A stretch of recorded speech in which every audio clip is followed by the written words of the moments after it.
If you've not seen our previous video of the Rolls-Royce Wraith Eagle VIII, I strongly urge you to click on the link above to do so. Today we have yet another very special Rolls-Royce Wraith, and it's the Black Badge. While it may not have such a significant story behind it, it is equally as cool. And unlike the Eagle VIII, which we did not get to drive, we'll actually be driving this one.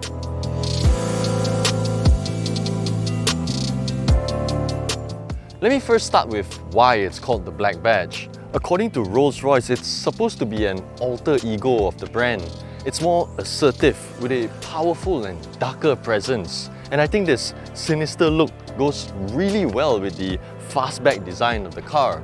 I wasn't really a fan of it at the start, but it kind of grows on you.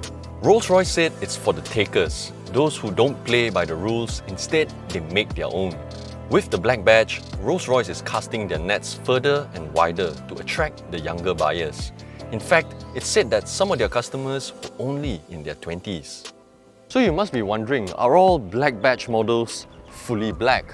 Not exactly. The Black Badge stays true to the Rolls-Royce nature of limitless customization. So you can literally have it in pink, blue, orange. As for the rest of the car, the limits are only bound by the imagination.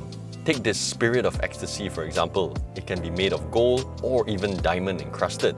In fact, pay Rolls-Royce enough money and they can even make a figure of you. I'm not joking. Nothing about this car is conservative, which is exactly what the Black Badge is about. Yet, it's not brash, it's not in your face, but because of its sheer size, you just can't ignore it as well.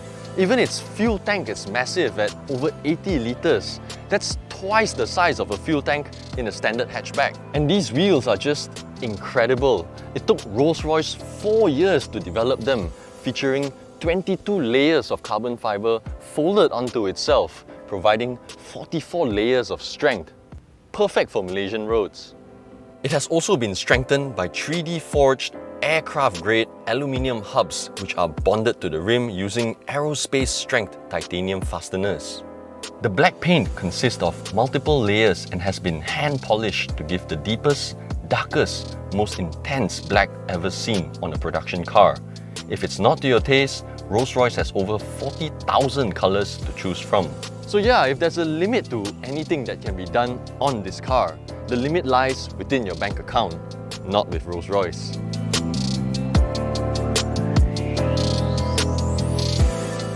Once inside here, there are two things that will almost immediately stand out to you. Extremely high levels of quality and attention to detail. Let's take the most obvious example.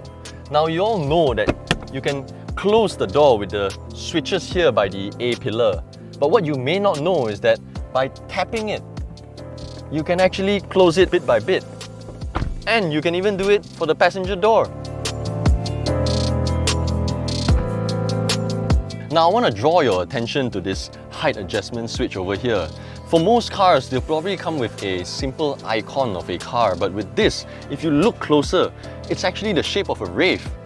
I really appreciate this little detail. And it's not just that. When you start exploring, you'd realize what makes a Rolls-Royce a Rolls-Royce. It's not just the ultra-premium materials, but things like this. You get aircon controls that don't just go by numbers or blocks, they're worded out. But I think what's really cool though is the infotainment system, and this one really blew my mind when I first saw it. It even comes with interactive visuals to explain to you certain safety features, what happens if you switch it on and switch it off. There's even one where there's a visual of the Rolls-Royce drifting if you switch off the dynamic stability control. How cool is that? One thing's for sure, you won't miss this super cool dashboard. It's a mix of carbon fibre and aircraft-grade aluminium, the same as the ones used in stealth aircrafts. They've actually weaved this aluminium thread, then bond it with carbon fibre before it's lacquered and hand-polished.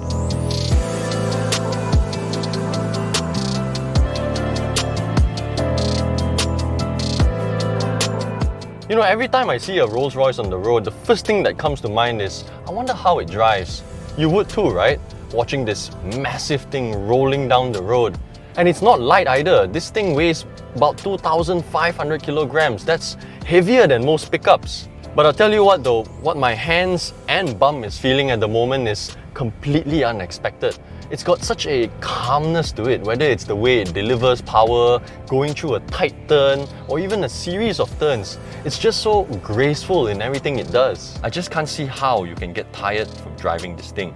If anything, you'd probably want your journeys to be longer, so you can spend more time in here. Don't be fooled by its weight though. It will still do 0 to 100 in 4.5 seconds, and that's mighty impressive. Although those figures are not important to a Rolls-Royce and its owner. In fact, you can get cars that will do faster and might cost you less. But that's not what the Rolls-Royce is about. It's not about going fast. It's about the going.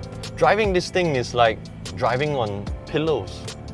With this being the supposedly sportier version, I'm glad they didn't ruin the suspension. You know how some premium car makers now, they try to make their cars sportier, sharper, but at the same time maintaining that element of luxury. More often than not, it doesn't work. You end up being neither here nor there. Not with Rolls-Royce. With them, it's only luxury, refinement, and nothing else. So I've spent quite a lot of time in different variants of the Mercedes-Benz S-Class, and every time I'm in it, I always wonder, can it get any better than that? Can it get any more refined, any more smoother than that? Turns out it can. And it's not just easy to drive in terms of how smooth it is and how effortless the controls are, but from where I'm sitting, it doesn't actually feel as big as it looks on the outside. If anything, from where I'm sitting, it doesn't feel like I'm driving anything bigger than a 5 Series. Being a Rolls-Royce, its 8-speed automatic transmission is not only smooth, I swear you don't feel the gear changes, but it also works to serve you like a well-trained butler.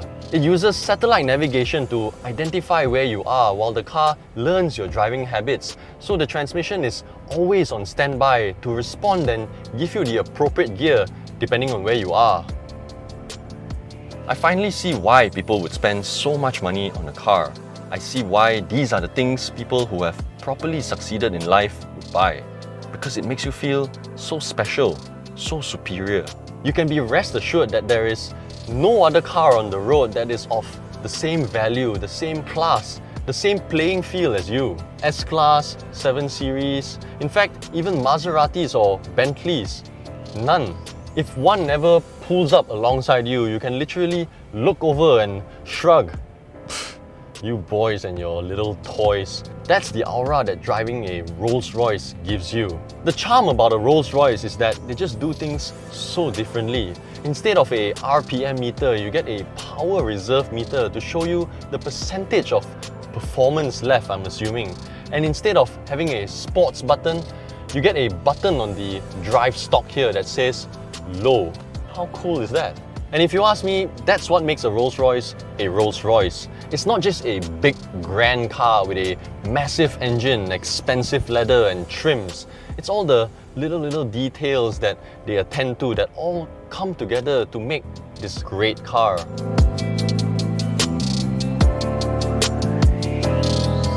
So it won't be a review video if I don't ask you the customary question. Is this car for you? Well, it's a Rolls-Royce. Why wouldn't it be? For more information on the Rolls-Royce Wraith Black Badge, do log on to AutoBuzz.my. If you enjoyed the video, hit the like button, share it, and subscribe to our YouTube channel. Also, don't forget to hit the bell icon for the latest notifications on our newest videos.